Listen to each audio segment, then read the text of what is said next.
10-15 দিন আগে একটা মিলাদ মাহফিল হয়। ওই মিলাদ মাহফিলে আপনার হচ্ছে গা ওরা হচ্ছে গা একটা ট্যাগ দিয়ে আপনার হচ্ছে গা মিলাদ মাহফিলটা দিতে চায়। তা আমার কথা ছিল যে ওইটা ট্যাগ না লাগায়ে আমার হচ্ছে গা বৈষম্য বিরোধী ছাত্র আন্দোলনের যে আমার ছাত্ররা যে জীবন দিছে এইটা যদি তার সাথে অ্যাড না করো তাহলে পরে শুধু কোরআন তাফসিরুল কোরআন মাহফিল দাও। এখন ওরা হচ্ছে গা এটা দিতে নারাজ, এটা দিবে না।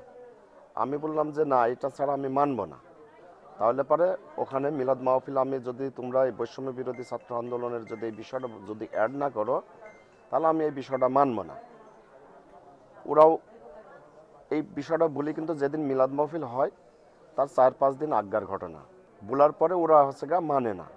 না মানার পরিপ্রেক্ষিতে আমি আবার হচ্ছে গা সকালবেলায় যাই, ওইটা হচ্ছে গা অফ করার জন্য ওখানে যায়। ওখানে আমাকে আক্রমণের জন্য চেষ্টা করে আর কি। তো যাই হোক, ওখানে আক্রমণ করতে পারে না, আমারও সাইডে বেশ কিছু লোকজন ছিল। তো আজকের ঘটনাটা হচ্ছে আমি শুনলাম যে গ্যাঞ্জাম লাগিছে। এই গ্যাঞ্জাম লাগিছে শুনি আমি হচ্ছে গিয়ে একটা রুটি খেতে খেতে আপনার হচ্ছে ওই ঘটনাস্থলের দিকে আগাচ্ছি। তো এমন সময় দেখছি যে পিছন থেকে কিছু লোকজন আসছে। তো আমার বিষয়টা হলো যে আমার নিয়াতটা হলো যে ওখানে কারা গ্যাঞ্জাম করছে বা কে কে গ্যাঞ্জামে লাগিছে এটা জানার জন্য। এর মধ্যে পিছনের থেকে আপনার হচ্ছে গা আসাদুল, মফিদুল, জাহিদুল, এরা হচ্ছে গা আপনার হচ্ছে গা আইসে আমার কাছে দাঁড়ায় আমাকে হচ্ছে গা আক্রমণ করার চেষ্টা করে। এবং আমি বলি, আমি শুধু একটা জিনিস জানতে চাইলাম ওর কাছে যে তোমাদের সমস্যাটা কি। এরা আওয়ামী লীগের দোসর এবং হচ্ছে গা কি বলবো, এরা তো বিয়াদব, সব আওয়ামী লীগ করে। তো এখন আমি বলছি যে তোমাদের সমস্যাটা কি, আর ও আমার প্রতি উত্তরে বলছে তুই হ্যাঁ আছিসটা কি। কথাটা বুঝেন নেই? আমি বলছি তোমাদের সমস্যাটা কি, আর ও আমাকে প্রতিরোধ উত্তরে বলছে তুই হ্যাঁ আছিসটা কি। তার মানে আমি তখন বুঝে নিলাম যে সম্ভবত আমাকে ওই মিলাদ মাহফিলের দিন আক্রমণ না করতে পারার কারণে আজকে আমাকে এই আক্রমণটা করলো। ওরা বেশ কিছু ছেলেপেলে আমাকে ঘিরে নিয়ে এলো, পাথাড়ি মারিছে। কারোর হাতে রামদা, কারোর হাতে আপনার হচ্ছে ওই যে এই ওই পাইপ, আপনার কি কি বলে টিসিবি পাইপ নাকি এক ধরনের পাইপ আছে, জিআই পাইপ, ওই পাইপ। তারপরে আপনার হাত কুড়ল, তারপরে আপনার হচ্ছে গা ওই লাঠি, এইগুলো। আইসুটা আমার চোখে পড়েনি, আইসুটা ছিল কিনা জানিনি, তবে এগুলো ছিল, এগুলো আমার দেখা। আর আঘাত করে, এলোপাথারে আঘাত করার পরে মানে আমাকে কোনো কিছু বুঝতে দিনি তারা। এলোপাথারি আঘাত করার পরে আমি মাটিতে লোয়াই পড়ি।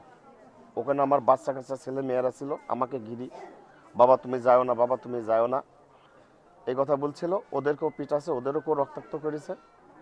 আমি আহত হয়েছি হলে পরে আমি ওখানে ছিলাম একা, আমি একাই আহত হয়েছি। তারপরে আবার হচ্ছে আমার ভাই বাঁচতে, আমার বংশের লোকজনকে ওরা পরে মেরেছে আর কি, আমার আপন ভাই সহ পরে ওদেরকে মেরেছে আর কি।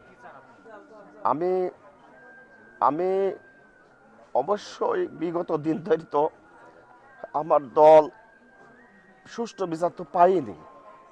আমি তো অবশ্যই সুষ্ঠু বিচার অবশ্যই চাবো আমার সিনিয়র নেতাদের কাছে, আমার দেশবাসীর কাছে এবং আমার দৌলতপুরবাসীর কাছে, আমার বিএনপির কাছে। আমি অবশ্যই তো সুষ্ঠু ন্যায় বিচার অবশ্যই কামনা করি। আমরা হঠাৎ করে শুনতে পেলাম যে দৌলতপুরে একটি মারামারি হয়েছে এবং সেখানে আমাদের অনেক দলীয় নেতাকর্মী হতাহত হয়েছে। এটা শুনে মাত্রই আমি কুষ্টিয়া সদর হাসপাতালে আসলাম। আসার পর সবাই তো কথা বলতে পারছে না, অনেকে ইনজুরি, খুব মাথায় আঘাতগুলো বেশি হয়েছে, পায়ে হয়েছে, মাজায় হয়েছে, পিঠে হয়েছে, এবং সবচেয়ে ব্রেনের আঘাতগুলো খারাপ। তো সবচেয়ে দুঃখজনক হলো, দেখেন, জুলাই আগস্টের আন্দোলনে শেখ হাসিনা দেশের প্রধানমন্ত্রী ছিলেন, সে প্লেনে করে বাংলাদেশ থেকে পালিয়ে চলে যায়। সেই সাথে যারা দুর্নীতিবাজ, মন্ত্রী, সন্ত্রাসী, কিছু সংখ্যক মানুষ এই দেশ থেকে পালিয়ে যায়। কিন্তু আওয়ামী লীগের ক্যাডার বাহিনী, দোসর বাহিনী, এরা কিন্তু সারা বাংলাদেশে রয়ে গেছে। তারই প্রতিচ্ছবি আপনারা দেখতে পেয়েছেন। এরকম কুষ্টিয়া জেলাতে আনাচে কানাচে সব জায়গায় আওয়ামী লীগের দ্বারা দোসররা তারা ঘুরে বেড়াচ্ছে নির্দ্বিধায়, তাদের কাছে অস্ত্র আছে এবং এখনও এই মুহূর্তে যদি বিএনপি নেতাকর্মীদেরকে এইভাবে 60-70 জন মিলে আতঙ্কিত হামলা করে যদি বিএনপি নেতাকর্মীদেরকে মারে, যুবদলকে মারে, তে এর থেকে আমরা কি আশা করতে পারি? এখনও আওয়ামী লীগের আমি মনে করি যারা সন্ত্রাসী গ্রুপ এরা বাংলাদেশের প্রত্যেকটি আনাচে কাঞ্চালে আছে এবং তারাই 5 আগস্টে তারাই হামলা করেছে, 5 আগস্টে তারাই লুটপাট করেছে, আওয়ামী লীগের নেতাকর্মীদের বাড়িতেও তারা লুটপাট করেছে এবং বাংলাদেশের সাধারণ মানুষের ঘরবাড়িও তারা লুটপাট করেছে।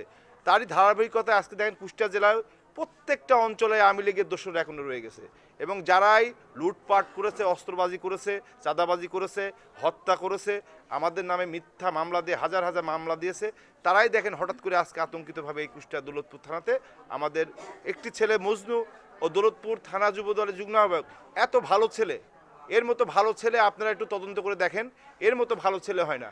আমার কষ্ট লাগছে এটাই যে এরকম একটা ভালো ছেলের গায়ে যদি এইভাবে এরা আঘাত করতে পারে তাহলে এরা এখন আগামী দিনে কি করতে পারে। এই জন্য আমি চাই, দেশবাসীর কাছে চাই, এদের শাস্তি পেতেই হবে। এই যে আজকের যে ঘটনা ঘটেছে আমরা নিন্দা জানাই। আমি কুষ্টিয়া জেলা বিএনপির পক্ষ থেকে নিন্দা জানাই, আমি সাবেক জেলা যুবদলের দেশের সাধারণ সম্পাদক, আমি নিন্দা জানাই এবং এদেরকে গ্রেপ্তার করতে হবে এবং আইনের আওতায় আনতে হবে।